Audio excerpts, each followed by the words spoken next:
जगाच्या कल्याणा संतांच्या विभूती देह कष्टविधी उपकारे. जगद्गुरु तुकोबारायांच्या वचनाप्रमाणे स्वामी समर्थांनी अवतार घेतला आणि दीन दुबळ्या भक्तांच्या रक्षणासाठी सोलापूर जिल्ह्यातील अक्कलकोट इथे काही काळ ते विसावले. इसवी सन 1856 ते इसवी सन 1828 वर्षांच्या कालखंडात श्री स्वामी समर्थांचे अक्कलकोट या स्थळी वास्तव्य झाले. या काळात स्वामी समर्थांनी अगाध अशा लीला दाखवल्या. केवळ चमत्कारासाठी चमत्कार न करता त्यातूनही जनकबीरात वास्तव्यास असताना चलो. अरे नहीं नहीं यार, गरीब है बेचारा, 2-4 दिन से बैठा है उधर. अरे अभी भाग जाएगा. चलो सुनो. शिव हर शंकर नमामि शंकर शिव शंकर शंभो भवानी शंकर शिव शंकर शंभो. आओ ठीक. अस्सलाम वालेकुम फकीर बाबा. अरे यार, ये तो बोलता ही नहीं, कुछ सुनता भी नहीं. अरे इसके साथ क्या मजाक करोगे यार. देखो तो बाबा, चिलिम पियोगे? ओ फकीर बाबा, चिलिम पियो. चिलिम पीऊंगा क्यों नहीं. तो ये लो. अरे ये पागल क्या पिएगा खाली चिलिम. अरे देखो तो, खाली चिलिम देखकर गालियां देगा. अरे मेरे को जान है. देखो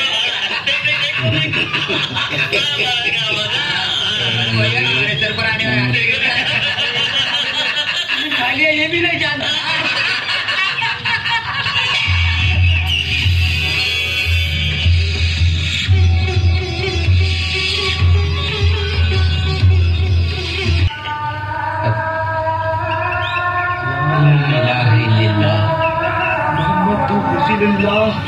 ला इलाहा इल्लल्लाह. शिव हर शंकर नमामि शंकर शिव शंकर शंभो. मुझे माफ कर दो बाबा, माफ कर दो मुझे. बेटा मजाक मत करो. मजाक सांप तो नहीं, लेकिन सांप से भी ज्यादा जहरीली है. दिले असतील, परंतु आपण मुसलमान, ते हिंदू फकीर, मग आपण दिलेलं अन्न ते सेवन करतील का? या प्रश्नामुळे हे यवन चोळप्पा या सत्वशील साधू संतांची सेवा करणाऱ्या भक्ताकडे आले आणि त्यांनी विनंती केली. अरे चोड़प्पा जी, अच्छा हुआ आप यहीं मिल गए. खंडोबा के मंदिर में एक साधु बाबा बैठे, वह 2-3 दिन से भूखे लगते हैं. अगर आप उन्हें भोजन दें तो बड़ी मेहरबानी होगी. हाँ चोळप्पा जी. अरे नाही मेहरबानी कसली, ते तर माझं कर्तव्यच आहे. पण हे साधू महाराज आलेत कुठून? नहीं, वो तो हमें नहीं पता, लेकिन वो कोई ऐसे वैसे साधु नहीं लगते. वो तो हमें अल्लाह के फरिश्ते लगते हैं. हाँ. अच्छा चल बोले. हाँ चलिए. चोड़प्पा जी, आप आपकी आंखों से देखेंगे, आपको पता चलेगा वो कोई आम इंसान नहीं है. हमें हमारी आंखों से देखा. देखिए ना. देखिए.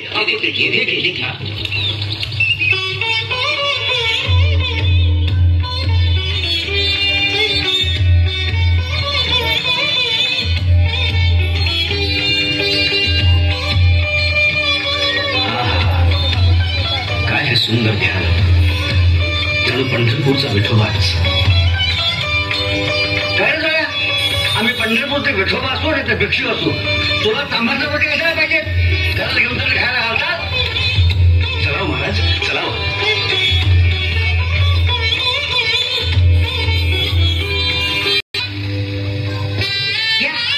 किती उशीर. मला 4 हात नाहीये, 2च हात आहेत. आणि एका तांब्यात. अगं मला चरणाभिषेक करायचा होता. जा घडाभर पाणी घेऊन ये जा. घडाभर पाणी? 2 कोसावर जावं लागतं तेव्हा मिळतं पाणी. नको जीव झालाय अगोदरच. आणि तुम्हाला सुस्त चरण अभिषेक. तांब्याभर पाण्याने भागताय का बघा, नाही तर राहू द्या. असं बोलू नाही येसू. एवढं वाटतं तर कोसभर जाऊन घेऊन या पाणी. मी करते चरण अभिषेक. कोसभर? दारात गंगा असताना?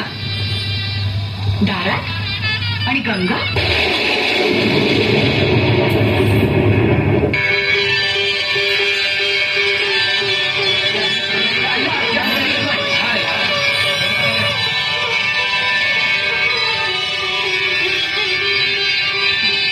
अशा प्रकारे चोळाप्पाच्या घरी गंगा अवतीर्ण करून स्वामी समर्थ आपले सामर्थ्य दाखवून तिथून निघून गेले. कुठ्याचं घर घराचा काटा नको मला. तुम्ही या जगाचे स्वामी समर्थ आहात. म्हणून तुमची लेक तुमच्या पुढे भीक मागते. घरी चला.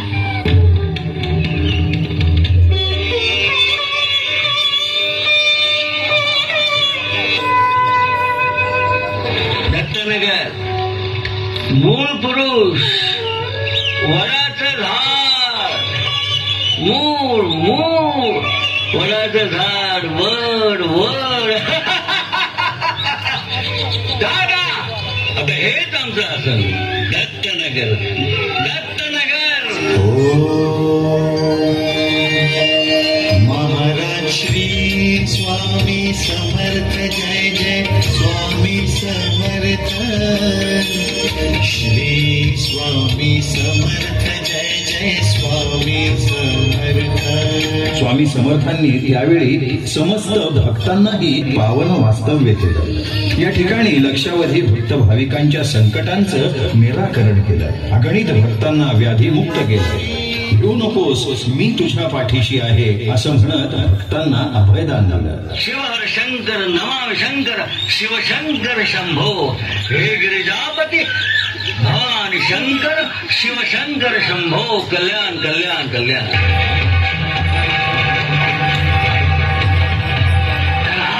तुम्ही मध्ये येऊ नका. तुम्ही मध्ये येऊ नका. तुम्ही मध्ये येऊ नका. तुम्ही मध्ये येऊ नका. जैसी करनी वैसी भरनी. वो अपने किए का प्रायश्चित भुगतेगा ही. छोड़ उसे. मैं छोड़ूंगा नहीं उसे. छोड़ उसे. छोड़ उसे. छोड़ दे. छोड़ क्या या नहीं. छोड़. मैं उधर खड़ा है. उसे जाके पकड़. जा. छोड़. छोड़. लगे जा.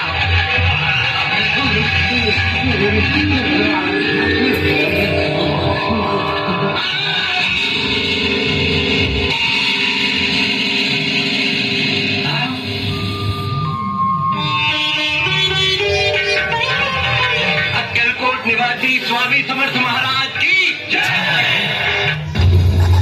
त्याचा अंकुश चालवला.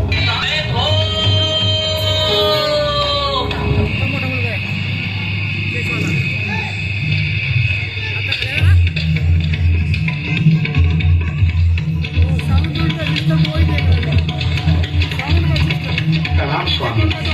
कृपा साई. तेरा बड़ापन तेरे घर में. तेरे बड़े खानदान से हमें क्या लेना देना है. तेरे जैसे बुद्धों के राजे हमने कितने बनाए और कितने तोड़ दिए. जा जा निकल जा यहाँ से.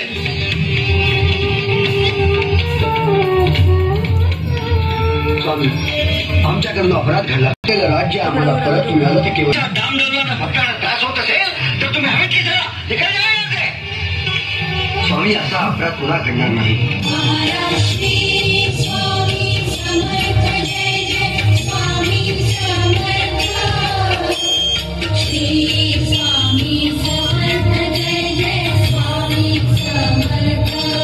आता स्वामी समर्थ अक्कलकोटी भक्तोद्धारासाठी थांबले होते.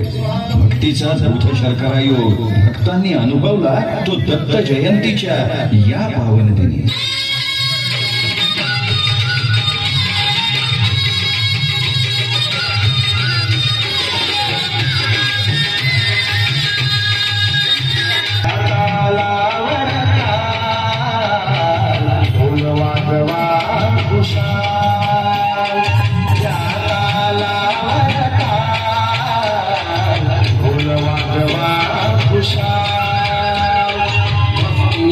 उधळा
असं छान आसन निर्माण करून ठेवलंय. आता हेच आमचं निजधाम. निजधामास जाण्याआधी 1 वर्ष सलगर गावी स्वामी गेले. तिथे संध्याकाळच्या वेळी कब्रस्तानात सर्वत्र फिरून आले. पहाटे 4 वाजता स्वामींनी बाळप्पांकडे हुक्का मागितला आणि संवाद झाला. अरे झाडाची कुंडी आता जीर्ण झाली. खूप दिवस त्या झाडानं थल धरलंय. आता नवीन कुंडी घेणार, नवीन झाड होणार आणि तुम्हाला सर्वांना सावली देणार. मी जरी शरीरानं तुम्हाला दिसलो नाही ना तरी सदैव तुमच्या पाठीशी राहीन. घाबरू नका, घाबरू नका. तो भक्त नित्य नेमानं माझी भक्ती करीन, त्याचं मी सदैव रक्षण करीन, सदैव त्याच्या पाठीशी राहीन. हा माझा तुम्हाला आशीर्वाद आहे.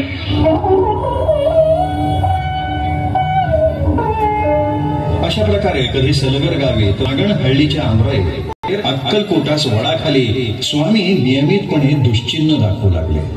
कधी ओवाळू लागले म्हणजे आरती पालथी करू लागले, तर कधी बसल्या जागी जवळपासचे खडे गोळा करून त्यातून समाधीच्या आकाराची आकृती बनवू लागले. अवतार कार्य संपवून निजधामी जाण्यासाठीची जणू वेळ होती. अन्न पूर्णपणे वर्ज्य केलं होतं. देवाचा अवतार परंतु मानवी रूपात. मग मानवी देहाचे कष्ट कसे चुकवा. अंगी ज्वर होता परंतु वृत्ती आनंदमय. वैराग्य भाव चेहऱ्यावर ओसंडून वाहत होता. निजधामी जाण्याचा, समाधी घेण्याचा स्वामींचा निर्धार आढळ होता. त्यामुळे सर्वच भक्त चिंतामग्न झाले होते. सर्वांचा कंठ दाटून आला होता. डोळ्यात पाणी आणि स्वामींचं सगुण रूप साठवण्याची तृष्णा.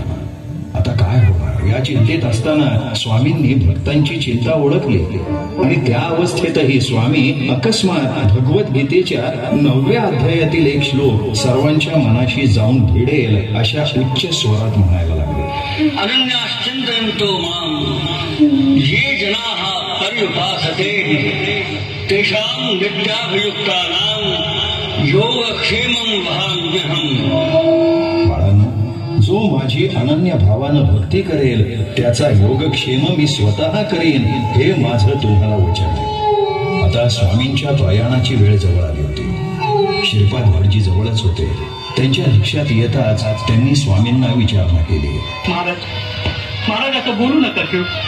आम्हाला सोडून जाऊ नका महाराज. अरे अरे मी कुठेही जात नाही, मी कुठेही जात नाही. या आसनावरून दुसऱ्या आसनावर कुठे जात नाही. स्वामींनी आपल्याला उठवून बसवण्याची आज्ञा श्रीपाद भटजींना केली. श्रीपाद भटजींनी स्वामींना उठवून बसवलं. स्वामींनी स्वतः मांडी घातली.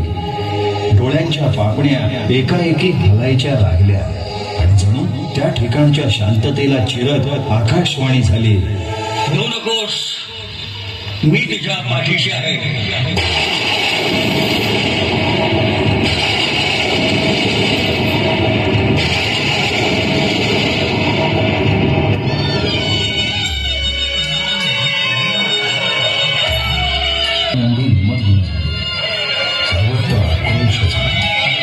स्वामींनी समाधी घेतली परंतु हम गया नहीं, जिंदा है हे वचन देऊन. भिवू नकोस, मी तुझ्या पाठीशी आहे हे वचन देऊन. त्यामुळे समाधीनंतर आजही स्वामी समर्थ आपल्या श्रद्धावंत भक्तांच्या संकटाचं निवारण करत आहेत. आजही कोण करतील स्वामी या उक्तीप्रमाणे ज्या स्वामी भक्तांना स्वामी कृपेची अनुभूती आली ते स्वामी भक्त स्वामी समर्थांच्या पायी आजन्म लीन राहून मी पालखीचे होई होण्यात धन्यता मानतात आणि स्वामींच्या पालखीला खांदा देत ही स्वामी समर्थांची पालखी घेऊन अक्कलकोटी प्रयाण करतात.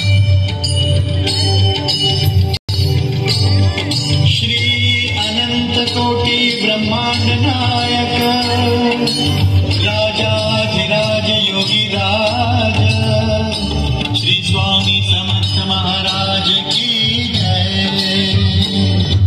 श्री स्वामी समर्थ